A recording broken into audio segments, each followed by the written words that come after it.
안녕하십니까. 방송 시작하겠습니다. 노아 고조선 9번째, 깨끗한 땅을 찾아 떠나는 노아. 불신과 반역의 무리들이 바벨탑을 쌓을 때 노아는 어디서 무엇을 하였을까? 창세기 9장 28절 29절에서 홍수 후에 노아가 350년을 더 살았었고 향년이 950세에 죽었더라. 그것으로 노아의 행적은 성경에서 끝납니다. 바벨탑을 쌓을 때 노아의 나이가 700세 정도였습니다. 홍수 후에 350년을 더 살았었는데 항상 궁금하였습니다. 노아가 홍수 350년을 어디서 무엇을 하였을까? 노아가 바벨탑에 동참한다는 것은 이거는 상상할 수도 없는 일입니다. 배역한 반역의 무리들을 보면서 노아가 어떻게 하였을까? 반역의 무리들이 바벨탑을 쌓을 때 그 모른 척하고 침묵하지는 않았을 것입니다. 홍수의 그 끔찍한 것을 경험한 노아, 죄악이 무엇이 얼마나 무섭다는 것을 아는 노아가 어떻게 니므롯의 그 반역과 배역을 보고만 있었겠느냐. 이 부분에 있어서 항상 궁금하였습니다.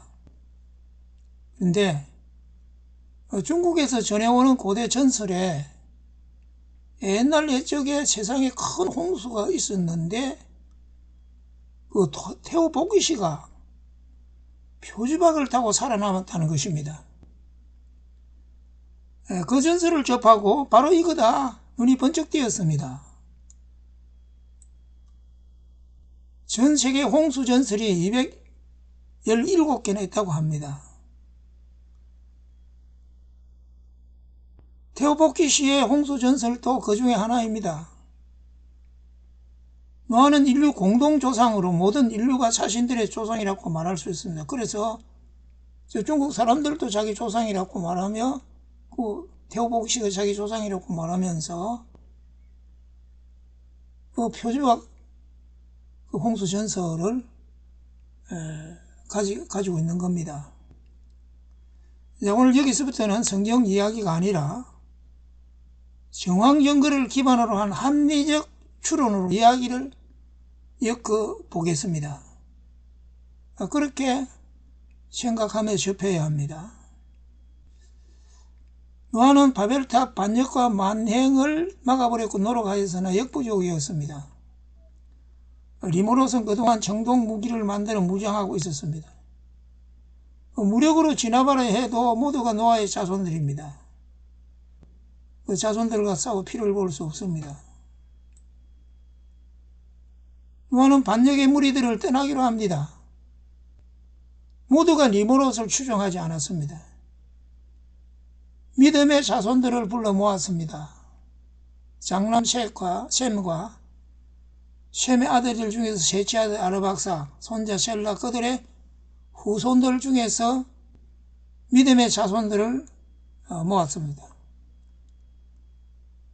바벨탑을 쌓는 배역한 무리들을 떠나서 새 땅으로 가서 하나님을 섬기는 세상을 만들기로 합니다. 니므롯의 무리들은 노아가 그들을 떠나는 것을 좋아했을 것입니다. 곁에 있으면서 간섭하고 반대하는 것보다 멀리 떠나기를 바랐을 것입니다. 노아는 니므롯 반역의 무리들의 반대 방향으로 떠나기로 합니다. 그 방향은 그 파미르고 온 천산산맥을 넘어서 가다 보면 좋은 땅이 있을 것으로 생각하였습니다. 노아가 이렇게 생각하며 준비하면서 하나님께 기도하였을 것이며 하나님께서 특별히 인도하였을 것입니다. 그 길이 있지 않기에 길을 만들면서 가야 합니다. 가축을 많이 데리고 가면서 가축을 사료가 양식으로 하고 곡식 심을 땅을 만나면 곡식을 심어 양식을 마련하고 이렇게 하면서 때묻지 않는 땅을 찾아갔습니다. 길이 없는 곳이기에 길을 내면서 가축을 기르고 농사를 지어 양식을 만들면서 가는 길이기에 시간이 아니라 긴 세월의 여정입니다. 끝밖에 서둘 것도 없습니다. 가다가 자식들을 낳고 그들이 자라서 성인이 되고 결혼을 하고 이렇게 가는 여유로운 길고 긴 여행입니다. 10년의 여행길이었는지 20년의 여행길이었는지 확정할 수 없지만 긴 여행인 것은 사실입니다. 그렇게 하여 도착한 곳이 지금 중국 료녕성 지역입니다. 동으로 바다를 끼고 있습니다. 혹독하게 추운 곳이 아닙니다. 그때 그 땅에는 아무도 살고 있지 않았습니다. 홍수에 100년 밖에 안 되는데 거기까지 와서 살 사람들이 아직 없었습니다. 그리 노아의 일행들 뿐입니다. 노아는 그곳에 도착하여 하나님께 제단을 쌓고 제사를 드렸습니다.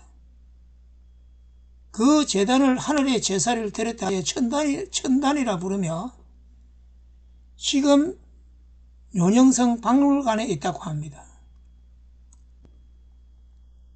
이렇게 제단을 쌓고 하나님께 제사를 드린 때가 BC 2334년 우리 역사에서 고조선이 건국된 해라고 부르고 최초의 우리나라 고조선이 이렇게 건국됩니다. 그날을 개천절이라 부르게 되었습니다. 홍수가 끝나고 124년이 되는 해입니다. 홍수가 끝나고 100년이 되었을 때 노아의 5대손 에벨이 아들 벨렉을 낳습니다. BC 2357년입니다. 그때 세상이 나뉘었다고 합니다. 창세기 10장 25절에 에벨은 두 아들을 낳고 하나 이름을 벨렉이라 하였으니 그때 세상이 나뉘었으며 벨렉의 뜻은 나눔 분리 분열입니다. 에벨이 벨렉을 낳았을 때 바벨탑 사건으로 단일 언어가 다 언어로 나누어지고 사람들이 나누어지는 것을 보고 아들 이름을 벨렉으로 지었을 것입니다. 벨렉이라는 이름이 바벨탑 사건을 증거하고 있습니다. 홍수 100년에 바벨탑 사건이 일어나서 세상이 나뉘었고 노아는 바벨탑 사건이 일어나기 전에 즉 세상이 나누어지기 전에 불신의 무리들을 떠나서 지금 중국 료녕 땅에 도착한 것입니다. 그때 그 땅에는 아무 사람도 없었고 노아의 일행 뿐이었습니다. 노아 신앙의 특징은 제단을 쌓고 하나님께 제사하는 것입니다. 자손들이 하나님께 제사하는 제단을 쌓고 하나님께 제사하며 섬기기를 바랐습니다. 노아가 가는 곳에 하나님께 제사하는 제단을 쌓았고 제단의 흔적을 남겼습니다. 오늘은 여기까지입니다. 감사합니다.